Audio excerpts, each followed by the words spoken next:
The galaxy had long since grown tired of ambition. For millennia, the great empires had risen, expanded, and then calcified into lethargy, their fleets patrolling borders that never shifted and their scientists content with discoveries older than their own civilizations. To the Galactic Council, the Terrans were a forgotten footnote, stranded in an insignificant spiral arm, a species too young and too small to matter. They were tolerated, ignored, and when mentioned at all, dismissed with indulgent laughter. What no one suspected was that in the shadow of that ignorance, humanity had been patient, deliberate, and utterly relentless. Admiral Marcus Kane stood at the observation deck of the Black Reach, a station buried so deep in interstellar dark matter clouds that no alien sensor could touch it. His reflection stared back from the glass, hard lines cut deep into a face carved by discipline, pale eyes that seemed always to measure, never to rest. Behind him, the silence was broken only by the soft resonance of power cores pulsing through the hidden base. He had dedicated half a century to one purpose, preparing his species for the day the galaxy noticed them again. The aliens believed humans too fragile to matter. That belief was not only a miscalculation but a gift, one Kane had no intention of wasting. Dr. Elias Ward entered, his coat disheveled and his expression tinged with both excitement and exhaustion. His mind moved at a pace that left lesser men stumbling, and though his manner was eccentric, Kane tolerated it. Ward was the architect of humanity's greatest gamble, and perhaps its only chance at survival. "It works," Ward said without preamble, dropping a tablet onto the console. "All systems stable. Containment fields are holding at full charge, even under maximum stress tests. Do you realize what this means?" Kane's gaze didn't shift from the void outside. "I know what it means, Elias. The question is whether the galaxy is ready to learn." Ward gave a short laugh, one bordering on mania. "Ready? They won't even understand.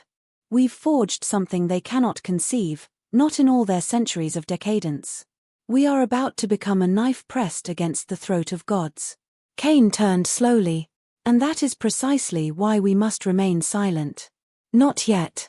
Not until every piece is in place." The two men stood in stark contrast. Ward was all nervous energy, ideas spilling from him like sparks, while Kane radiated stillness, the embodiment of control. Together they formed the axis around which humanity's greatest secret revolved. Beyond the station's shielding, the darkness shifted. A ripple coursed through the void as vast shapes moved, immense shadows that blotted out stars. Ward's lips curled into a grin as the first of them emerged into view. It was not a ship in the traditional sense, but a world reforged. Entire mountain ranges had been turned into armor plating, oceans transmuted into coolant seas, and city-sized cannons jutted like fangs from its crust. Power radiated from it, restrained but undeniable. The Erebus, humanity's first planetary dreadnought, drifted silently like a sleeping titan. To Kane, it was both triumph and terror made manifest. No alien had ever seen it, and if he had his way, none would until it was too late. Ward stepped closer to the glass, his breath fogging the surface. "Do you feel it, Marcus? The weight of it. The culmination of every sacrifice, every hidden mine, every colony carved into the dark. We built this while they sneered at us. While they slumbered, we bled." Kane's reply was cold steel. "It is not enough to build a weapon. We must wield it with purpose. If we reveal it too soon, they will unite, and even Erebus will drown beneath their numbers." For a long moment, silence stretched between them, filled only by the muted hum of the station. Kane's thoughts turned to the council chambers he had once glimpsed in intercepted broadcasts, alien delegates laughing as they spoke of humanity, their voices dripping with superiority. He remembered Earth's history, centuries of survival against impossible odds. They had endured extinction-level wars, ecological collapse, and endless struggle. Humanity's curse had always been its refusal to surrender. That refusal had now been hammered into steel the size of planets. Ward shifted uneasily. "We cannot stay hidden forever. Sooner or later, they'll notice the drain on resources, the disturbances in gravitational fields. An empire that vast is blind, yes, but not deaf." Kane's lips pressed into a thin line. "And when they notice, we must already be inevitable." A door slid open behind them. Commander Rian Holt entered with a crisp salute, his movements sharp, his eyes alight with the fire of youth. Where Kane was methodical and Ward was restless genius, Holt was the embodiment of human aggression tempered by discipline. He had risen through the ranks not by caution, but by a fearless instinct that Kane recognized, and sometimes feared. "You asked for a status report," Holt said. "Outer system patrols remain clear. No signs of alien probes. Construction on the second Leviathan is ahead of schedule. Within 5 years, we'll have a fleet, not just a flagship." Kane studied the young man. Holt reminded him of what humanity once was, reckless, hungry, desperate to prove itself. That hunger had been their greatest strength, and their greatest danger. "And our people?" Kane asked. Holt's jaw tightened. "They're restless." Whispers spread, even among the crews. "Some ask why we hide. They want to show the galaxy what we've built." Ward gave a triumphant nod. "And they're right. Fear will keep us safe. One demonstration, just one, and no one will dare raise a hand against us." But Kane's voice cut like a blade. "Fear invites war as surely as weakness does. Patience wins battles before the first shot is fired. We will reveal ourselves when the galaxy cannot stop us." Holt hesitated, then inclined his head, though his eyes betrayed disagreement. Kane let it pass. Time would temper the young commander, or burn him out. The galaxy would decide which. Ward tapped the console, pulling up schematics of Erebus, its endless decks, its vast engines. "She breathes, Marcus. She hungers. You can only keep a beast like this caged for so long." Kane turned back to the void. The dreadnought loomed, silent and implacable, a promise and a threat. In its shadow, stars seemed to wither. He felt the weight of command press against him, heavier even than the warship's bulk. Humanity had gambled everything, its secrecy, its resources, its future, on the hope that when the galaxy finally stirred from slumber, it would awaken not to a child, but to a conqueror. "The galaxy sleeps," Kane murmured, his voice low but unyielding. "And while it dreams, we prepare. When it wakes, it will find us waiting." Ward smiled. Holt's eyes burned. Kane's reflection in the glass remained unchanged, but deep inside, even he felt it, the distant tremor of destiny approaching. And beyond the station, the Erebus drifted in silence, a leviathan concealed in shadow, patient as the void itself. The chambers of the Galactic Council echoed with discontent. Delegates of ancient species raised voices in tones of irritation rather than alarm, for few among them believed the reports merited seriousness. A Zyrati envoy projected holographic charts into the air, their translucent limbs gesturing to star systems that had fallen strangely silent. Entire mining networks had ceased transmissions, resource veins that should have lasted centuries were stripped bare, and gravitic distortions shimmered at the edges of mapped trade routes. Yet the assembled rulers scoffed. To them, the universe was stable, predictable, immune to disruption. "They are natural anomalies," one delegate muttered. "Or faulty reports," another sneered. "Perhaps new life stirring," a third said, though with an indulgent smile, as though the notion carried no weight. The Zyrati's compound eyes dimmed in frustration. Anomalies do not consume entire systems. Something moves unseen. If it continues, it will upset the balance. Their protests died beneath waves of dismissive laughter. The galaxy had grown too arrogant to see. Far away, within the shrouded depths of Black Reach, Admiral Kane reviewed the same data with grim satisfaction. His instincts told him that small tremors often foreshadowed greater quakes. If even a handful of alien observers grew suspicious, the fragile shield of obscurity could crumble. He turned from the display as Ward approached, his expression tinged with nervous pride. "The first tests were magnificent," Ward said, his words carrying the barely restrained cadence of obsession. "The gravity wells stabilized beyond projection. When we fired the containment lances, the entire binary system quivered. Stars themselves bent to our design." Kane's voice was ice. "And with every tremor, we risk drawing attention." Ward's grin faltered. He looked away, mumbling, "Greatness cannot remain hidden forever." "Perhaps not," Kane replied, "but we will not hasten its unveiling." A single misstep and the galaxy will know what we carry. We are not ready for that day. The door slid open, admitting Commander Rian Holt. His stride was purposeful, his uniform immaculate, but behind his formality flickered the restless eagerness of a man who longed for action. He saluted sharply. Outer system patrols detected faint activity near the Ort perimeter. Not ours. They moved carefully, masking their emissions, but we caught traces. An alien recon vessel, perhaps. Ward's brow arched, excitement gleaming in his eyes. So they suspect. Good. Let them look, and let them fear. Kane's reply carried the weight of command. No, Elias. Fear is premature. If they glimpse too much, they will unite, and even Leviathans can be brought low by endless waves. Rian, were they destroyed? Not yet, Holt answered, and there was both restraint and impatience in his tone. They are cautious. Watching from distance. My orders were to observe, not to engage. Kane studied the younger man. Holt's ambition glimmered like a blade yet to be sheathed. It made him dangerous, but it also made him indispensable. Then keep them blind. If you can mislead them, do so. If they learn too much, erase them without hesitation. We cannot afford witnesses. Holt inclined his head, though the faint curl of his lip betrayed how eagerly he wished to test his strength. He was young enough to crave glory, yet disciplined enough to await permission. That balance kept him valuable. Ward turned back to Kane, agitation rising. You restrain us at every turn. We built engines that harness the bones of stars, weapons that can strip a planet bare, fleets that blot out suns. And still you say, wait. For what? For them to find us first? For them to dictate the terms of revelation? Kane's gaze hardened. We wait until their laughter dies in their throats.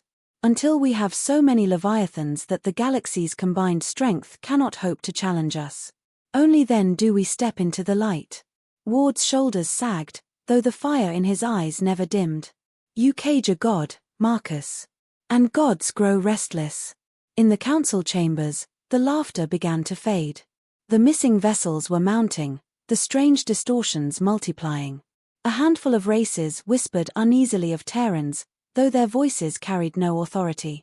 The dominant empires scoffed at the suggestion. Humanity, they argued, lacked both reach and resource. They were a primitive people confined to their own system, incapable of even basic interstellar industry. It was inconceivable that they could threaten anything. Still, the Zyrati envoy pressed. If not the Terrans, then who? These signatures do not match the technology of any known power. We are being stalked by shadows. Ignore them, and you may awaken to find your stars devoured. Their words went unanswered. The council dismissed them, as it had dismissed countless warnings before. In Sol, the shadows deepened. Holt's patrols reported more intrusions at the edge of the system. Alien probes slipped in, silent and searching, but never leaving. Kane convened his commanders in the Black Reach war room. The holotable flickered with the outlines of Erebus and her growing sisters, immense hulls lurking in the dark. They come closer with every passing cycle, Kane said. His voice was calm, but the officers felt the gravity of his words. Sooner or later, one of them will see too much. When that day comes, we reveal nothing by halves. If discovery is inevitable, it must arrive with fire. Ward smiled faintly. Holt's eyes brightened. Only Kane remained stone. The inevitable arrived sooner than he wished. At the Ort perimeter, an alien scout fleet stumbled across a gravitational shadow too vast to explain. Their sensors strained, their engines sputtered, and whispers of impossible readings flowed through their channels. Holt was there with his patrols, silent as hunters. He watched them from the shadows, his hand poised above the command to strike. One of the alien ships broke formation, transmitting a garbled signal into the void. Holt acted. His ships surged forward, intercepting with precision, weapons flaring once and only once. The alien fleet vanished in silence, their signal cut short, their knowledge entombed in the cold. Later, Holt stood before Kane, reporting the outcome. They saw enough to suspect, not enough to understand. Their message was stopped. For now, our secret holds. Ward chuckled, a sound equal parts relief and triumph. But suspicion spreads. The galaxy will whisper. They always do. Kane dismissed them both, yet when he returned to the observation deck, his reflection seemed older, more burdened. The Erebus loomed outside, its vast frame glowing faintly in the starlight. For all its majesty, it was not invincible. He knew that once the galaxy's suspicion turned to certainty, their greatest advantage, secrecy, would vanish forever. He stood in silence, staring into the endless dark, and the thought pressed upon him like a weight. The moment of revelation was coming, whether he willed it or not. Humanity could not hide forever. Soon the slumbering giants of the galaxy would stir, and when they did, they would find the Terrans waiting, armed with nightmares carved into the shape of worlds. The council chamber no longer rang with laughter. Fear had crept into the voices of its delegates, even if cloaked in arrogance. The disappearance of scout fleets could no longer be explained away as coincidence. Entire expeditions had vanished, their last transmissions filled with confused readings of gravity wells where none should exist, of shadows so immense they distorted entire constellations. The Zyrati envoy returned, this time with fragments of intercepted signals. The words were distorted, but recognizable: Leviathan fleet. Planetary armaments. Terran origin. The delegates shifted uneasily, though many still resisted belief. Terrans were too young, too primitive, too insignificant. And yet unease had taken root, whispering through every hall of power. In Black Reach, Admiral Kane studied the Alien Council's debates through intercepted broadcasts.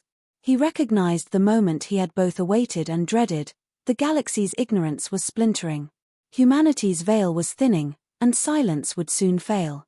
Ward entered the chamber without ceremony, his hands trembling as he laid out schematics across the holotable.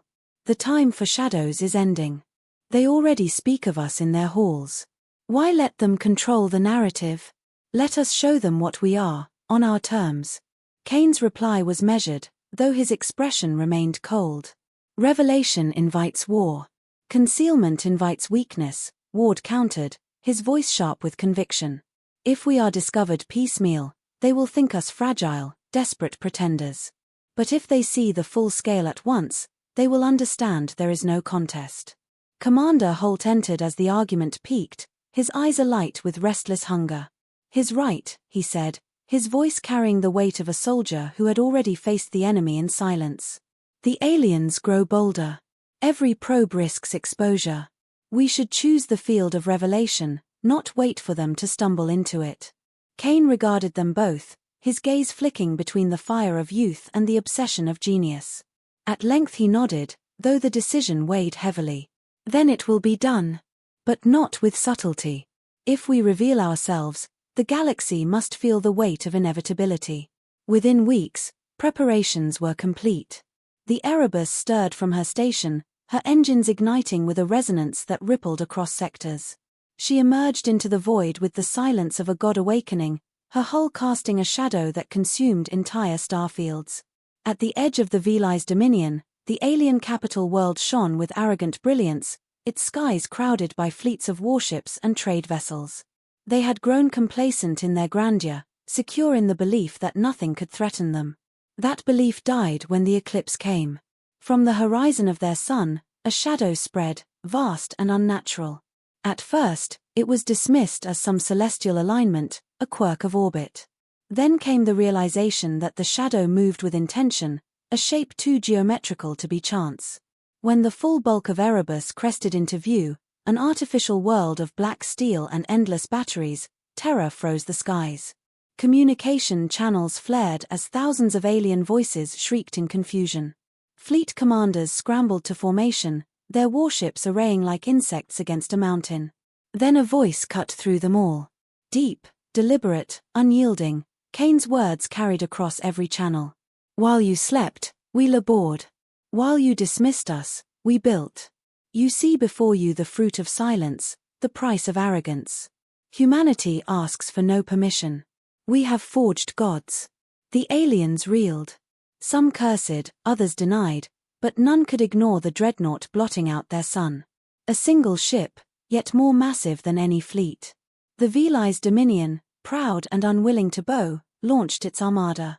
Thousands of vessels surged toward the Leviathan, their weapons lighting the void with fury. Commander Holt commanded the response, his smaller dread carrier sailing ahead of Erebus like a hound loosed from its leash. His voice rang clear to his crews, "Show them what it means to awaken us." The alien fleet swarmed, numbers beyond counting. Holt did not hesitate. His carrier unleashed wave after wave of annihilation, its lances shearing ships apart in brilliant arcs. Alien formations collapsed in moments, their centuries of doctrine unraveling before a foe they had never imagined. Holt maneuvered with ruthless daring, carving through their ranks, each strike timed to exploit confusion and fear. Yet it was Erebus that sealed the lesson. At Kane's order, her main batteries fired once, and the fabric of space seemed to scream. A beam of energy vast as a continent tore through the alien armada, carving a corridor of death that left only silence in its wake. Entire squadrons vanished in the blink of an eye, their wreckage drifting like ash in the void. Ward watched from the command deck, awe and vindication glowing in his eyes. "Do you see it now, Marcus? With a single strike we reshape the balance of the galaxy. No coalition, no empire, no ancient race can stand against us." But Kane's reply was colder. "With a single strike, we have announced our existence. They will unite. They will come for us." On the capital world below, panic consumed the populace. The council broadcast erupted in shouts as delegates witnessed the impossible eclipse. In a single act, humanity had shifted from forgotten nuisance to existential terror. Across the stars, species whispered the same phrase, carried from world to world in tones of awe and dread, "The Terrans awake." As Erebus withdrew, the stars burned quietly once more, but nothing in the galaxy was unchanged. Some would seek to appease the newcomers, others to destroy them, but none would ever again dismiss them. Humanity's silence had ended. In the command deck, Kane stood with Holt and Ward. The younger man's eyes burned with triumph, the scientist's with vindication. Only Kane's gaze remained fixed on the void, heavy with the weight of the storm he had unleashed. "They will come," he said quietly, his voice steady but grim. "And when they do, we must be ready to end them." The galaxy could not ignore them any longer. The revelation of Erebus had spread like wildfire across the stars, fracturing the illusion of stability. Fear forged alliances that centuries of diplomacy had never achieved. Ancient rivalries were set aside, forgotten empires reawakened their shipyards, and the largest armada in history gathered at the edge of human space. Billions of vessels, forged by 100 species, converged with a single purpose: to erase humanity before its shadow stretched further. In Black Reach, Admiral Marcus Kane stood before the holotable as the projections filled the chamber. The scope of the enemy's force was almost absurd, stretching across half a sector. His officers shifted uneasily, but Kane's expression remained carved from stone. "They come as one," he said, his voice calm despite the enormity of the threat. "For the first time in an age, the galaxy is united. Not for themselves, but against us." Dr. Elias Ward leaned forward, his face pale but his eyes alight with fervor. "Let them come. This is the crucible we built for. The Leviathans were never meant to hide forever. Now they will speak." Commander Rhiann Holt stood at Kane's side, his jaw set with fierce determination. "Give the word, and I'll lead the charge. Their numbers mean nothing against our strength." Kane's gaze settled on him, measuring the fire in the young man's eyes. He remembered the recklessness, the hunger for glory. Yet Holt had earned his command, and in this moment, Kane knew he needed both the daring of youth and the discipline of age. "You will spearhead the vanguard," Kane said. "But remember, this battle is not for glory. It is for survival." The Leviathan fleet stirred. Erebus, vast and silent, aligned with her newly born sisters, each a world refashioned into a weapon. Their silhouettes filled the dark like artificial planets, hulls bristling with unimaginable firepower. They moved into formation with the quiet grace of titans, each step sending ripples through the void. When the alien armada arrived, it blotted out the stars. The fleets of the Velis, the Zyrati, the Charan, and countless others filled the expanse, their weapons glowing, their voices unified in defiance. To them, Humanity was an infection to be cut out before it spread. To humanity, they were the jailers of centuries past, awakened too late to stop what had already become inevitable. The first shot came from the aliens. A cascade of beams and torpedoes streaked across the void, a storm of light and fire converging on the Erebus. Shields flared, gravity wells bent the paths of projectiles, and the Leviathan endured the opening strike as though the galaxy itself had hurled stones against a mountain. Then Cain gave the order. The response was apocalyptic.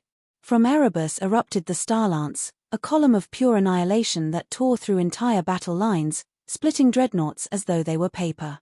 From her sisters came waves of gravitational implosions, collapsing fleets into singularities that swallowed hundreds of ships at once. Holt's vanguard surged ahead, his carrier carving through the chaos with daring maneuvers, his voice commanding precision strikes that shattered enemy formations. Ward stood at the command deck beside Cain, his face glowing in the crimson light of weapons fire. "Do you see it, Marcus? The galaxy bows. Every beam, every scream proves it. We have become what they feared most." Cain did not answer at once. His eyes tracked the battlefield, cold and relentless. Ships exploded in distant blossoms of fire, debris scattering like sparks from a forge. Even in victory, the cost weighed on him. "Fear is not victory," he said finally. "Victory is survival. Nothing more." The battle raged on. The alien coalition threw wave after wave, their numbers endless, their desperation absolute. Yet against the Leviathans, they were gnats against a storm. Holt's carrier became a legend in its own right, weaving between capital ships, destroying vessels 5 times its size. His recklessness bordered on madness, yet it inspired every human crew who followed. In the heart of the storm, he was unbreakable, the spear of humanity thrust deep into the enemy's heart. Still, the enemy pressed. For every fleet destroyed, another pushed forward. For every dreadnought shattered, another filled its place. Ward's voice grew urgent. "We must unleash Erebus fully. Hold nothing back. Show them the weapon they cannot answer." Cain's hand hovered over the command sequence, his eyes narrowing. To unleash the full fury of the Leviathan was to end the battle decisively, but it was also to shatter the last restraint. The galaxy would see humanity not as conquerors, but as executioners. Holt's voice broke through the comms, fierce and unyielding. "Admiral, they're breaking against us. One strike, and they're finished. Give the order." Cain closed his eyes for a brief moment, then gave the command. The Erebus roared. Its core ignited, channeling power beyond comprehension. A singular beam erupted, vast as a continent, blinding in its brilliance. It carved through the enemy's supercapital, a construct older than human civilization, splitting it clean in two. The detonation that followed cascaded across the battlefield, blinding sensors, scattering ships, shattering morale. Armadas that had stood unchallenged for millennia faltered, then broke. The galaxy's unity dissolved in an instant. Some fled, others surrendered, but none dared press forward. What had begun as a coalition of extermination collapsed into chaos, leaving only silence in their wake. Humanity had not merely survived, it had triumphed with a force so absolute that the galaxy could never again forget their name. As the last echoes of battle faded, Ward exhaled in exhilaration, his voice trembling. "It is done. We are gods among insects." Holt's face appeared on the comms, sweat streaking his brow, but his eyes alight with victory. "They ran, Admiral." The galaxy itself ran. Cain stood in the stillness of the command deck, his reflection staring back from the glass. He felt no joy, no elation. Only the weight of what had been unleashed. Humanity had claimed its place, not through alliance, not through persuasion, but through fear carved in fire. He spoke softly, his words carried only to those who stood near. "We asked for nothing, and they gave us exile. We built in silence, and they gave us scorn. Now we have taken what they would never grant. The stars themselves." Beyond the station, the Leviathans drifted in quiet formation, their vast frames scarred but unbroken, titans awaiting their next command. Across the galaxy, empires whispered in awe and terror, their laughter silenced forever. Humanity was no longer a forgotten species. It was the force that had shaken the heavens awake. Kane's eyes remained on the void. His voice dropped to a whisper, words meant only for himself. And this is only the beginning.